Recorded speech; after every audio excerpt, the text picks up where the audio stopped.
மத்திய அரசு கொண்டு வந்த 3 சட்ட திருத்தங்களை திரும்பப் பெற வலியுறுத்தி வழக்கறிஞர்கள் திருச்சி BSNL அலுவலகம் முன்பு சாலை மறியலில் ஈடுபட்டனர். மத்திய அரசு கொண்டு வந்துள்ள 3 சட்ட திருத்தங்களை திரும்பப் பெற வலியுறுத்தி தொடர் போராட்டத்தின் ஒரு பகுதியாக இன்று திருச்சி மாவட்ட வழக்கறிஞர்கள் திருச்சி BSNL தலைமை அலுவலகம் முன்பு மாவட்ட வழக்கறிஞர்கள் சங்க தலைவர் பாலசுப்ரமணியன் தலைமையில் சாலை மறியல் போராட்டத்தில் ஈடுபட்டனர். மேலும் இன்று வழக்கறிஞர்கள் நீதிமன்றத்தை புறக்கணித்ததால் நீதிமன்ற பணிகள் பாதிக்கப்பட்டன. மேலும் வருகிற 8ஆம் தேதி மத்திய மாநில அரசுகளின் கவனத்தை ஈர்க்கும் வகையில் திருச்சியில் மாபெரும் பேரணி நடைபெறவுள்ளது. இதனைத் தொடர்ந்து அடுத்த கட்ட நடவடிக்கை குறித்து ஆலோசனை நடைபெறவுள்ளது என தெரிவித்துள்ளனர்.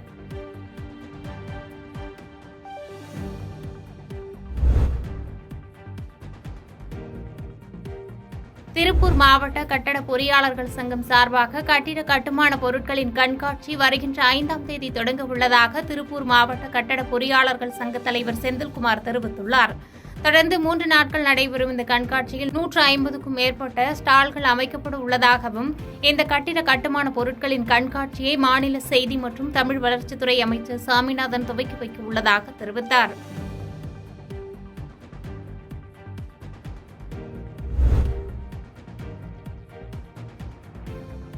திருப்பத்தூரில் தமிழ்நாடு ஆசிரியர்கள் இயக்கங்களின் கூட்டு நடவடிக்கை குழு சார்பில் மறியல் போராட்டத்தில் ஈடுபட்ட 50க்கும் மேற்பட்ட ஆசிரியர்கள் கைது செய்யப்பட்டனர்.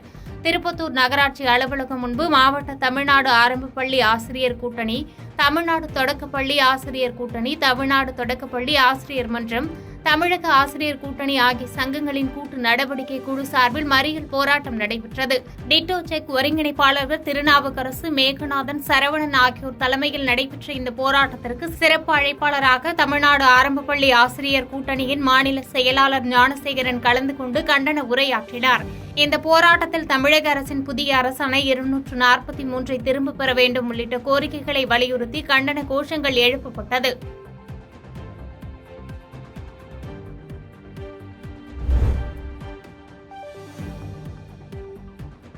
இதேபோன்று அரசாணை 243 ரத்து செய்ய கோரியும் உச்சநீதிமன்ற வழக்கு முடியும் வரை மாறுதல் கலந்தாய்வை நிறுத்திட வலியுறுத்தி தமிழக ஆசிரியர் கூட்டணி மாநில துணை பொதுச் செயலாளர் சே. கணேசன், ஆரம்பப்பள்ளி ஆசிரியர் கூட்டணி மாவட்ட தலைவர் சு. செல்வராஜ் ஆகியோர் தலைமையில் கோவில்பட்டி மாவட்ட கல்வி அலுவலகத்தில் உள்ளிருப்பு போராட்டத்தில் ஈடுபட்ட ஆசிரியர்கள் கைது செய்யப்பட்டனர்.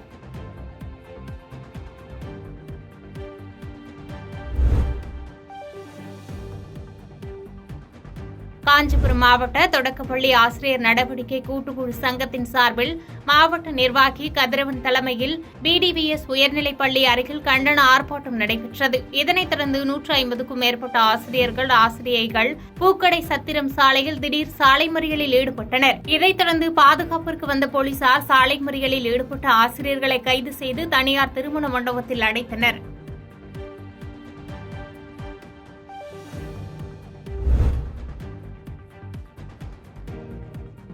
புதுச்சேரியில் பல்வேறு கோரிக்கைகளை வலியுறுத்தி ஓய்வு பெற்ற அங்கன்வாடி பணியாளர்கள் தர்ணா போராட்டத்தில் ஈடுபட்டனர்.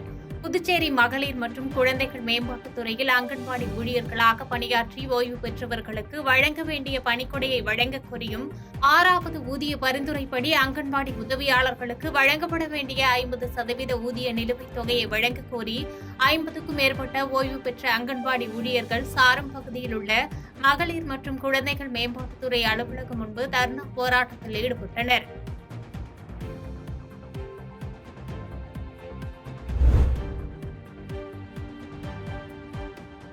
புதுச்சேரியில் கள்ளத்தனமாக சாராய விற்பனை அமோகமாக நடைபெற்று வருவதாக புகார் அளித்துள்ளது. கலால் துறையின் தடையை மீறி பெரும்பாலான சாராய கடைகள் தங்கு தடையின்றி எவ்வித அச்சமும் இல்லாமல் சாராய விற்பனை செய்து வருகின்றனர்.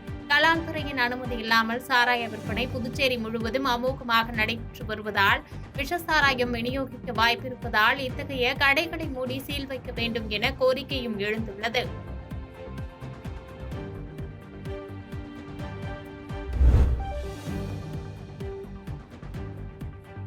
வனவிலங்குகள் தாக்குதலில் இருந்து மக்களை பாதுகாக்க எளிய முறையில் இயங்கக்கூடிய கருவி ஒன்றை பள்ளி மாணவர் உருவாக்கியது அனைவரின் பாராட்டையும் பெற்று வருகிறது. குமரி மாவட்டம் முழக்கமூடு பகுதியைச் சேர்ந்த கிறிஸ்பின் ஜீவா என்பவரின் 2வது மகன் கிறிஸ்பின் ஜேடன் இவர் பம்மம் பகுதியில் உள்ள தனியார் பள்ளியில் 7ஆம் வகுப்பு படித்து வருகிறார். இவர் வனவிலங்குகள் தாக்குதலில் இருந்து மக்களை பாதுகாக்க எளிய முறையில் இயங்கக்கூடிய கருவி ஒன்றை தயாரித்து அதற்கான காப்புரிமையும் வாங்கியுள்ளார். சுமார் 6000 செலவில் உருவாக்கப்பட்டுள்ள இந்த இயந்திரம் வரும் நாட்களில் அனைவரும் வாங்கி பயன்பெறும் வகையில் குறைந்த விலையில் கிடைக்க திட்டமிட்டுள்ளார். மேலும் இந்த இயந்திரத்தை தமிழக முதலமைச்சரை சந்தித்து அனைத்து பழங்குடியின மக்களுக்கும் கிடைக்கும் வகையில் வலியுறுத்தப் போவதாக தெரிவித்துள்ளார். தற்போது வனவிலங்குகள் தாக்குதல் அதிகமாகி வரும் சூழலில் இதுபோன்ற ஒரு இயந்திரத்தை உருவாக்கிய மாணவனை பள்ளி ஆசிரியர்கள் மற்றும் பொதுமக்கள் வெகுவாக பாராட்டி வருகின்றனர்.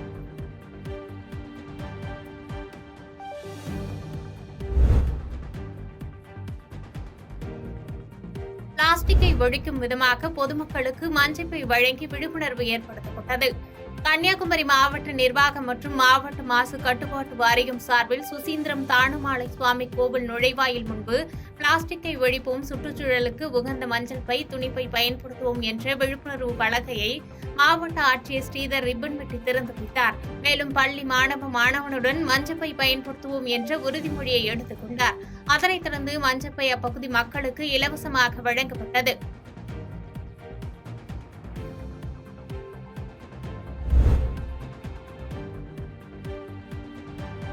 தேனி மாவட்டத்தில் மாவட்ட வருவாய் அலுவலரை கண்டித்து தமிழ்நாடு வருவாய்த்துறை அலுவலர் சங்கம் ஒட்டியுள்ள போஸ்டர் பரபரப்பை ஏற்படுத்தி வருகிறது. தேனி மாவட்டம் உத்தமபாளையம் வட்டாட்சியர் அலுவலகத்தில் இன்று ஜமாபந்தி நடைபெற்றது. இந்த சூழ்நிலையில் மாவட்ட வருவாய் அலுவலரை கண்டித்து தமிழ்நாடு வருவாய்த்துறை அலுவலர் சங்கம் ஒட்டியுள்ள போஸ்டர் பரபரப்பை ஏற்படுத்தியது. அதில் பல லட்சங்கள் பெற்றுக்கொண்டு தேனி மாவட்ட வருவாய்த்துறை நிர்வாகத்தை சீரழித்து வரும் மாவட்ட வருவாய் அலுவலர் ஜெயபாரதி மற்றும் மாவட்ட ஆட்சியர் அலுவலக மேலாளர் ஜஸ்டின் சாந்தப்பா ஆகிய இருவர் மீதும் உடனடியாக நடவடிக்கை எடுத்து பணிமாறுதல் செய்ய வேண்டும் உள்ளிட்ட பல்வேறு கோரிக்கைகளை வலியுறுத்தி கவன ஈர்ப்பு ஆர்ப்பாட்டம் வருகின்ற 10ஆம் தேதி தேனி மாவட்ட ஆட்சியர் அலுவலகம் முன்பு நடத்தப்போவதாக அதில் தெரிவிக்கப்பட்டுள்ளது. பாதகம் செய்பவரை கண்டால் நாம் பயங்கொள்ளலாகாது பாப்பா, மோதி மிதித்து விடு பாப்பா, அவர் முகத்தில் உமிழ்ந்து விடு பாப்பா. அண்மை செய்திகளை உடனுக்குடன் தெரிந்து கொள்ள இணைந்திருங்கள் இயம்நாடு தொலைக்காட்சியுடன்.